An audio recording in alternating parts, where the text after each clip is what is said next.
Hello बच्चों, क्या हाल चाल। उम्मीद करते हैं बहुत अच्छे होंगे। मैं शैलेश कुमार यादव स्वागत करता हूं आपके अपने इस खूबसूरत सा चैनल द स्पीक क्लासेस में।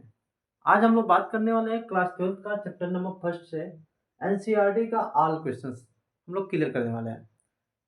आज हम केवल आपको 3 स्टेप का सवाल बताऊंगा, 3 स्टेप वाला क्वेश्चन बताऊंगा, 3 तरह के क्वेश्चन आपको सॉल्व करवाऊंगा और तीनों तरह से क्वेश्चन को आपको क्या कर देना, सॉल्व कर लेना है। 3 फार्मूले में बताऊंगा। 3 फार्मूले पास 3 तरह का क्वेश्चन लगाऊंगा, उन तीनों पे आपको क्या कर देना, क्वेश्चन को सॉल्व करने की कोशिश करना है। ठीक है, जिसमें सबसे पहला फार्मूला हमारा जो होगा, जिसमें सबसे पहला फार्मूला होगा कूलाम का नियम वाला होगा। क्या होगा? कूलाम का नियम। पहला फंडामेंटल में यह बराबर क्या होता है, 1/4 pi epsilon naught Q1 Q2 upon R का स्क्वायर। पहला पहला बात इस पे करेंगे, जिसमें Q1 अभी देखिएगा, वो Q2 हमारे क्या होते हैं, आवेश होते हैं। क्या होते हैं? आवेश होते हैं।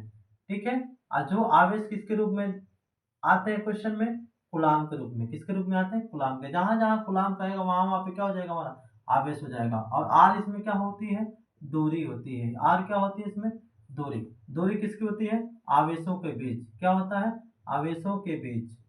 हम लोग जानते हैं एफ क्या होता है, बल होता है। क्या होता है, बल। किनके? आवेशों के बीच लगने वाला बल होता है। ठीक है, ये पहला फार्मूला हो गया। दूसरा जो फार्मूला हम लोग पढ़ने वाले हैं, Q बराबर ए यानी पढ़ने वाले हैं। ठीक है, Q बराबर यानी, जिसको हम लोग क्वांटीकरण कहते हैं। क्या कहते हैं? क्वांटीकरण। और इसमें हमको क्या ज्ञात करना होता है, या तो n का मान, इलेक्ट्रॉनों की संख्या कमी या बेसी में करके देगा, उसको ज्ञात करना होता है। तीसरा जो फार्मूला हम लोग पढ़ने वाले हैं, टाउ बराबर पी ई साइन थीटा। जहां पे टाउ हमारा क्या होता है, बल आघूर्ण होता है। क्या होता है? बल आघूर्ण। ये हमारा बल आघूर्ण द्विध्रुव का होता है। क्या होता है? द्विध्रुव का। ठीक है, और जिसमें पी हमारा क्या होता है, द्विध्रुव आघूर्ण होता है। ये हमारा वैद्युत क्षेत्र होता है। ठीक है, इस पे हम लोग बात करने वाले हैं। समझ में आ रहा है ना? ये चीजें अभी हम लोग क्लियर करने वाले हैं, क्वेश्चन के माध्यम से क्लियर करने वाले हैं। आइए, क्वेश्चन है, जिस क्वेश्चन को हम लोग लिखते हैं और सॉल्व करने का कोशिश। क्वेश्चन नंबर फर्स्ट कह रहा है, वायु में एक दूसरे से, वायु में एक दूसरे से 30 सेंटीमीटर की दूरी पर, की दूरी पर रखे दो छोटे, रखे दो छोटे आवेश, छोटे आवेशित गोलों, गोलों पर क्रमशः 2 गुणे 10 पे पावर -7 गुलाम तथा 3 गुणे 10 पे पावर -7 गुलाम आवेश है, आवेश है। तो इनके बीच, तो इनके बीच बल की गणना कीजिए। आइए बाबू, बल की गणना करते हैं। ये हमारा क्वेश्चन है, बल की गणना करते हैं, है ना। क्वेश्चन दिया है, बड़े खूबसूरत से अंदाज में यहाँ पे क्वेश्चन दिया। सबसे पहले जब दूरी की बात आती है ना, तो किसकी मान होती है, आर की। यहाँ पे गुलाम की जब बात आती है ना, किसकी बात आती है, किसकी बात आती है बाबू, गुलाम की बात होती है। तो आवेश, दूरी की बात आती है तो आर। मैंने यहाँ पे लिख दिया है, अच्छे से आप लोग समझ लीजिएगा, है ना। अच्छे से आप लोग समझने की कोशिश करिएगा कि जब दूरी की बात आती है तो आर का मान आ गया, अब गुलाम का बात आता है तो क्यू का, और जब बल की बात आती है तो एफ का मान आ जाता है। ठीक है, इसमें दिया है, क्या क्या चीज दिया है बाबू, क्या क्या चीज दिया है, नोट कीजिएगा बाबू, क्या क्या दिया है। पहले तो दूरी दिया है। क्या दिया है? दूरी। तो दूरी यानी कि आर बराबर 30 सेंटीमीटर। एक बात और है कि दूरी सेंटीमीटर में नहीं होता, मीटर में ले जाता है। किस में ले जाता है? मीटर में। इसीलिए अगर इसको मीटर में मापते हैं, अगर इसको मीटर में लेते हैं तो आर बराबर हो जाएगा 0.3 मीटर। ये कहाँ से आया है, आप समझ जाइएगा। सेंटीमीटर में मीटर से बदलने के लिए, सेंटीमीटर को मीटर में बदलने के लिए 100 से भाग लगाते हैं। 100 से 30 में भाग लगाएंगे तो इतना एक नहीं आएगा। इसमें कूलाम कितने हैं, 1 2, कितने कूलाम नजर आ रहे हैं, 2, तो ये दोनों आवेश होंगे ना Q1 Q2, लिख देंगे Q1 बराबर 2 × 10⁻⁷ आवेश, है ना, क्या हो जाएगा -7 कूलाम। ठीक है, अब Q2 की वैल्यू कितनी हो जाएगी, 3 × 10⁻⁷ कूलाम हो जाएगा। अब कह रहा सर एफ की चर्चा करना है, एफ क्या होगा। एक चीज और है, हम लोग जानते हैं 1/4 पाई एप्सिलॉन नॉट का वैल्यू क्या होता है, 9 × 10⁻9 होता है, ये हम लोग जानते हैं, पढ़ भी चुके हैं। ठीक है, नहीं समझ में आया होगा तो मेरा पिछला वीडियो आप लोग देख लीजिएगा, सब समझ में आ जाएगा, मैंने सारा चीज क्लियर कर दिया है। ठीक, अब लेके चलता हूँ यहाँ से, अब लेके चलता हूँ, क्या लेके चलूँ भाई, एफ बराबर 1/4 pi epsilon naught Q1 Q2 upon R square, Coulomb का नियम से लेके चलना है ना जी। चलिए लेके चलिए, यहाँ पे क्या करेंगे हम, एफ बराबर 1/4 पाई की जगह पे क्या लिख देंगे, 9 × 10⁻9 लिख दिया, गुणे Q1 की वैल्यू 2 × 10⁻⁷, Q2 की वैल्यू 3 × 10⁻⁷, बट्टा में कर देंगे आर की वैल्यू कितनी हो जाएगी 0.3 का होल स्क्वायर, और इसका मात्रक जो होता है क्या होता है, न्यूटन होता है, एम बराबर। अब देखिए जब क्वेश्चन को सॉल्व करना होता है ना बाबू, अंक वाले को सीधा सीधा नंबर वाले को पावर वाले को छोड़ देना होता है, बिना पावर वाले नंबर को पहले गुणा कराते हैं, गुणा करा दो, 9 दूना 18, 18 3 आई 54, फिर पावर को समेटते हैं, किसको समेटते हैं, पावर को, पावर सब गुणे के रूप में है, किसी एक 10 को लिख देंगे और सारे पावर को आपस में जोड़ घटा लेंगे, तो जो माइनस माइनस में आता है उनको जोड़ के फिर प्लस वाले में से घटा लेते हैं, तो यहाँ पे 10 पे पावर 9 दिया है, अब माइनस माइनस में दोनों जोड़ लेंगे तो कितना आ जाएगा -14 बट्टे में, इसका करेंगे तो 0.09 आएगा, इसका करेंगे स्क्वायर तो 0.09 न्यूटन आएगा। अब क्या करना है, देखिए बाबू अब क्या करना है, एफ बराबर, ठीक है 54 तो वैसे रह जाएगा गुणे में, 10 तो वैसे रह जाएगा, एक पावर प्लस है एक पावर माइनस, एक प्लस एक माइनस घटा देते हैं, एक प्लस एक माइनस घटा देते हैं, तो घटाएंगे तो 9 में से 14 तो घटेगा नहीं, 14 में से 9 को घटाएंगे कितना आ जाएगा 5 आ जाएगा, लेकिन इन दोनों में बड़ा कौन है 14 है, तो 14 का अगर चिन्ह माइनस है तो माइनस, जोड़ या घटाते समय, जोड़ते या घटाते समय हमेशा, जोड़ते या घटाते समय याद रखिएगा हमेशा बड़े वाले का ही चिन्ह लगाते हैं। ठीक, अब एक चीज और है बाबू, यहाँ से दशमलव हटाना है, क्या करना है, हटाना है ना, इसमें कितने से गुणा करा देंगे तो हट जाएगा, तो 100 से, कितने से गुणा करा देंगे 100 से, बड़े अच्छे से जानते हो, और इतने से अगर इसमें गुणा कराएंगे उतने से हम तो ऊपर वाले में भी गुणा कराएंगे ना, कराएंगे कि नहीं कराएंगे, कराएंगे।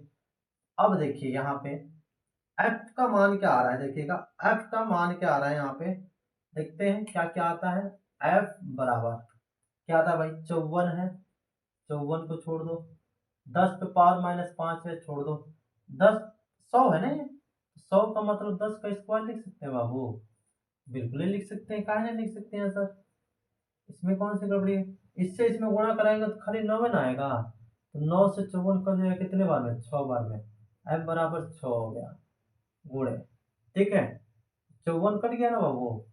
अब 10 पे पावर 5 है और 10 पे पावर 2 है, देखिएगा इन दोनों में से किसी एक 10 को लिख देंगे, अब पावर को आपस में कैलकुलेशन करते हैं, तो एगो माइनस एक प्लस तो घट ना जाएगा जी, तो 5 में से 2 को क्या कर देंगे घटा देंगे, तो कितना आएगा 3, और चिन्ह किसका लगा देंगे बड़े वाले का, फाइनली आंसर आ गया। आई एफ का मान हमेशा किस में आता है, न्यूटन में आता है। क्या समझ में आया कि नहीं आया, आ गया ना, नोट कर लीजिए।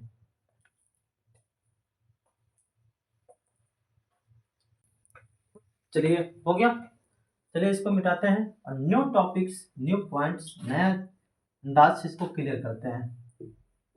अब दूसरा हम लोग कौन सा लेके चलेंगे, कौन सा लेके चलेंगे, क्वांटीकरण वाला लेके चलेंगे, कौन सा लेके चलेंगे बाबू, क्वांटीकरण वाला लेके चलेंगे, क्वांटीकरण वाला क्वेश्चन, क्वेश्चन नंबर सेकंड लेके चलते हैं। क्या है, ऊन से रगड़े जाने पर, ऊन से रगड़े जाने पर किसी पॉलीथीन का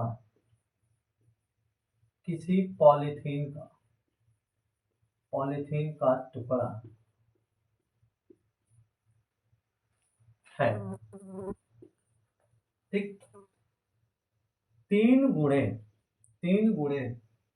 10⁻⁷ कूलाम के ऋण ऋणावेश से आवेशित हो जाता है तो इसमें हम देखेंगे तो स्थानांतरित इलेक्ट्रॉनों की संख्या ज्ञात कीजिए। स्थानांतरित इलेक्ट्रॉनों की संख्या ज्ञात करना है। जब इलेक्ट्रॉनों की संख्या ज्ञात करते हैं, ठीक है बाबू, जब इलेक्ट्रॉनों की संख्या ज्ञात करते हैं उस समय हमारा जो फंडामेंटल लगने वाला था क्वांटीकरण वाला, क्या लगने वाला है, क्वांटीकरण वाला। अब चलिए क्वेश्चन को लिखते हैं, सॉल्व भी करते हैं। सबसे पहले यहाँ पे लिखेंगे हल में लिखेंगे दिया है, जो जो दिया होगा पहले उसको लिख लेंगे, है ना। क्या क्या दिया है सर, कूलाम दिया है ना, कूलाम जब भी देता है किसका वैल्यू होता है, क्यू का, क्यू बराबर 3 × 10⁻⁷ कूलाम हो जाएगा, ठीक है। अब उसके बाद से हम लोग जानते हैं इसमें ई हमारा इलेक्ट्रॉन होता है, क्या होता है, इलेक्ट्रॉन होता है। तो इलेक्ट्रॉन की वैल्यू कितनी होती है, 1.6 × 10⁻⁹ कूलाम होता है। अब इलेक्ट्रॉनों की संख्या है, क्या है, इलेक्ट्रॉनों की संख्या मैंने दिया है, यहाँ पे लिखा भी है। इलेक्ट्रॉनों की संख्या किससे दिखाते हैं, n से। तो n बराबर हमको ज्ञात करना है ना। तो लिखिए, जब n ज्ञात करना है तो कौन सा फार्मूला लगाएंगे, q बराबर n ही ना, q बराबर n ही से करेंगे। चलिए q बराबर n ही से लेके चलते हैं, है ना, q बराबर n ही से लेके चलते हैं। तो यहाँ पे n का मान अगर निकालेंगे, n को अपने जगह पे छोड़ दीजिए, बराबर है, छोड़ दीजिए, q अपने जगह पे छोड़ दीजिए, e गुणे में इधर क्या हो जाएगा, भागा हो जाएगा, है ना। अब यहाँ से लिख सकते हैं, सीधा लिख दीजिएगा q/a, ये फार्मूला बन जाएगा। अब यहां से क्या करना है, n बराबर q का वैल्यू कितना निकल कर आया बाबू, मान को रखते, इसमें हम मान को रख दो, q की जगह पे q का मान, a की जगह पे a का मान रख दो। तो q का मान कितना है, 3 × 10⁻⁷, ठीक। इसका कितना है भाई, 1.6 × 10⁻⁻19, इतना हो गया हमारा। अब क्या करना है, n बराबर पावर वाले को पावर के पास ले जाते हैं, 3 × 10⁻⁷, अपने जगह पे ये पावर वाला जब ऊपर जाता है, देखो नीचे कभी भी पावर वाला नहीं होता है, पावर वाला 10 का घात वाला कभी नीचे नहीं होता, हमेशा कहाँ जाता है, ऊपर जाता है। लेकिन जब ऊपर लेके जाते हैं ना तो हमेशा गुणे में ही रहता है, किस में रहता है, गुणे में रहता है। लेकिन इसकी जो घात अगर माइनस में रहेगी तो प्लस में जाएगा, अगर प्लस में रहेगा तो माइनस में। तो यहाँ पे किस में है, माइनस में ना, तो यहाँ पे प्लस में, तो प्लस लगाने की जरूरत नहीं है। और नीचे क्या आ गया, 1.6, ठीक है, 1.6 आ गया। अब हम 1.6 से 3 को काटेंगे तो 1.8 बार में कटेगा, कितने बार में कटेगा, 1.8 बार में कटेगा, ठीक है। n बराबर 1.8 क्या हो जाएगा, 1.8 गुणे 10 का जब पावर वाला केस आता है तो मैंने पिछला वाला में बता समझाया कैसे करना है। इन दोनों में से किसी एक को लिख लेंगे, अब पावर को जोड़ घटा लेंगे, अगर एक प्लस एक माइनस है तो घट जाएगा। 19 में से 7 को घटेगा तो कितना आएगा, 19 में से 7 घटेगा तो कितना आ जाएगा, 12 हो जाएगा, क्या हो जाएगा, 12 हो जाएगा। ये हमारा फाइनली n का मान आ गया। बताइए समझ में आ गया कि नहीं आ गया, आ गया या नहीं आ गया, आ गया, नोट कर लीजिए। चलिए हो गया, मिटाते हैं इसको। अब लास्ट पॉइंट वाला क्वेश्चन जो है उसको हम लेके आते हैं और सॉल्व भी कराएंगे, समझाएंगे भी कैसे कैसे क्या क्या किया जाएगा, ठीक है। चलिए लाइए क्वेश्चन को लिखा जाए, है ना। क्वेश्चन को लिखते हैं। क्वेश्चन नंबर ये है अपना थर्ड है, क्या है, थर्ड है। ठीक, अब इसमें लिखते हैं, क्वेश्चन है दिया है, कह रहा है कि 4 गुणे 10⁻⁹ कूलाम मीटर, इसको क्या पढ़ते हैं, कूलाम मीटर पढ़ते हैं। कूलाम मीटर द्विध्रुव आघूर्ण, द्विध्रुव आघूर्ण। उसके बाद से दिया है का कोई वैद्युत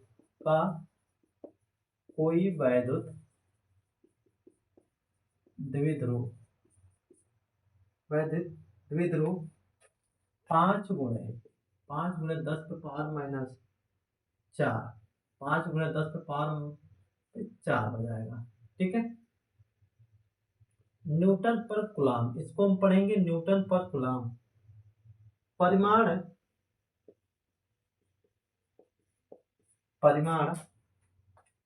में किसी एक समान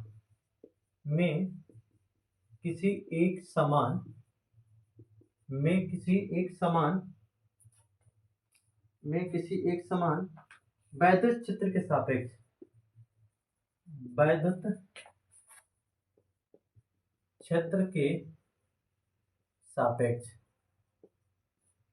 क्षेत्र के सापेक्ष 30 डिग्री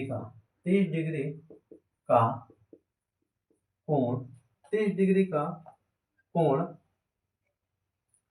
पर संरेखित है तो द्विध्रुव का बल आघूर्ण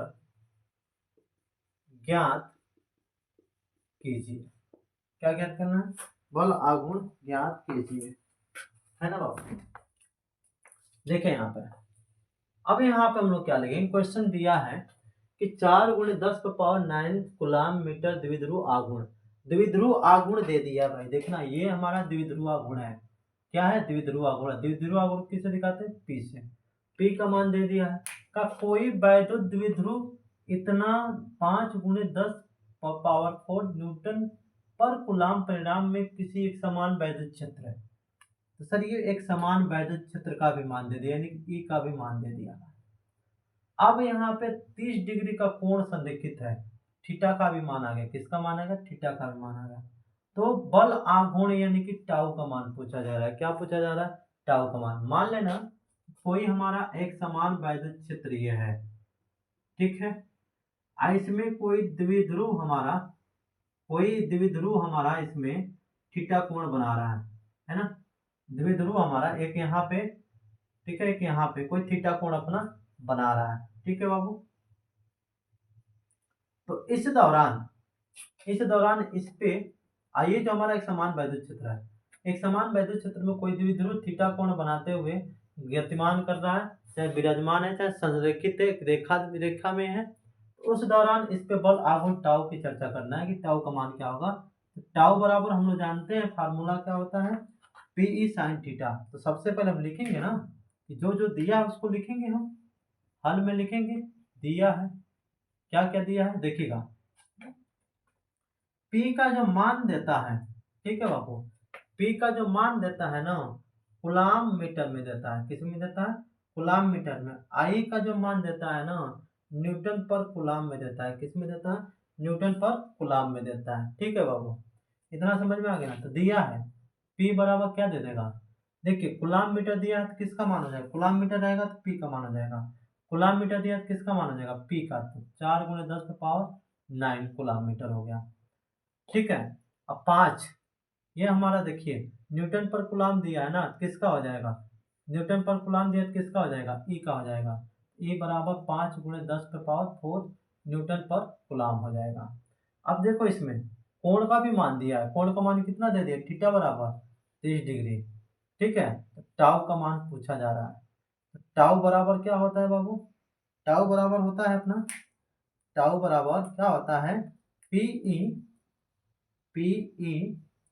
साइन थीटा। अब साइन थीटा क्यों लगा है, क्योंकि थीटा आ गया तो साइन थीटा हो गया। अगर थीटा नहीं होता तो केवल पीई रह जाता, ठीक है। आइए लेके चलते हैं यहाँ पर। टाउ बराबर पी की जगह पे क्या रखेंगे, 4 × 10⁻⁹ डॉट है यानी कि गुणे का सिंबल हो जाएगा। ई की जगह पे क्या लिख देंगे, 5 × 10⁻⁴ और साइन, साइन को छोड़ देंगे, थीटा की जगह पे थीटा, थीटा की जगह पे 30 डिग्री लिख देंगे। अब क्या करना है, अब क्या करना है, मात्रक कैसे लिखेंगे, काहे ना मात्रक लिखेंगे, मात्रक को भी तो गुणा में लिखो, लिखो कूलाम मीटर गुणे में न्यूटन पर कूलाम लिख दो। ठीक, मात्रक भी लिख दी, मात्रक इसको भी गुणा करा दिए। सब अंक गुणा हो रहा है तो मात्रक नहीं गुणा होगा, होगा तबे ना निकल के आएगा जी, तबे निकल के आएगा। ठीक है, सबका साथ तो इसका भी साथ है साथ। 4×5 = 20, पहले अंक से अंक वाला का गुणा, फिर गुणे के चिन्ह, 10 का गुणा यानी पावर वाले का। पावर वाले में जब 10 10 का आता है तो किसी एक 10 को लिख देते हैं, अब पावर वाले को जोड़ घटा लेते हैं गुणे के केस में। एक माइनस एक प्लस है तो घट जाएगा ना, तो कितना हो जाएगा, -5 गुणे साइन 30 का मान कितना होता है, 1/2। ठीक है, कितना होता है, 1/2। अब कुलाम से कुलाम कट जाएगा तो यहाँ पे क्या बचेगा, न्यूटन मीटर बच जाएगा। और यहाँ पे खूब सुंदर सा ब्रैकेट में लिखिएगा कि कोई पूछ दिया एग्जामिनर, अगर सस्पिशन में आ गया 1/2 कहाँ से आया, आप दिखा दीजिएगा साइन 30 = 1/2 होता है। त्रिकोणमिति में हम लोग पढ़े हैं, कहाँ पढ़े हैं, त्रिकोणमिति में। ठीक है, तो लेके चलते हैं टाउ बराबर, है ना, टाउ बराबर 2 से कट जाएगा कितने बार में, 10 बार में, तो 10 × 10 पे पावर का हो जाएगा -5 न्यूटन, और मीटर है ना, 10 10 के रूप में आ रहा है ना, इस पे भी पावर कुछ नहीं, तो एक हो जाएगा कि नहीं हो जाएगा, सीधा सीधे आंसर लगा देंगे। ये पावर में से किसी एक को, 10 का में से किसी एक को लिख लिए, और पावर क्या है, एक माइनस है एक प्लस है, तो घट जाएगा, 5 में से एक जाएगा 4, और चिन्ह हम लोग माइनस का लगा देंगे, और यहाँ पे लगा देंगे न्यूटन मीटर, क्या लगा देंगे, न्यूटन मीटर। फाइनली टाउ का मान आ गया। बताइए समझ में आ गया कि नहीं आ गया, समझ में आ गया या नहीं आ गया, आ गया ना। उम्मीद करते हैं कि ये तीनों फार्मूले पे न्यूमेरिकल आपको अच्छे से समझ में आ गया। समझ में आ गया है तो लाइक शेयर सब्सक्राइब करें, और ज़्यादा से ज़्यादा अपने दोस्तों में शेयर करने की कोशिश करें। फिर मैं नेक्स्ट वीडियो में नेक्स्ट टॉपिक पे, नेक्स्ट पॉइंट पे गॉस पे लेकर के आऊँगा, वैद्युत क्षेत्र की तीव्रता पर लेकर आऊँगा, और साथ साथ में हम लोग कुछ एक्स्ट्रा भी क्वेश्चंस करने वाले हैं। साथ वो एक्स्ट्रा क्वेश्चन हमारा होगा बहुल आवेशों के कारण वैद्युत क्षेत्र पे, यानी कि कारण हमारा बल की चर्चा करेंगे, क्षेत्र की तीव्रता के कारण चर्चा करेंगे, यानी कि बहुत सारे क्वेश्चन हम लोग करने वाले हैं। तब तक के लिए चलते हैं, मिलते हैं। जय हिंद, जय भारत।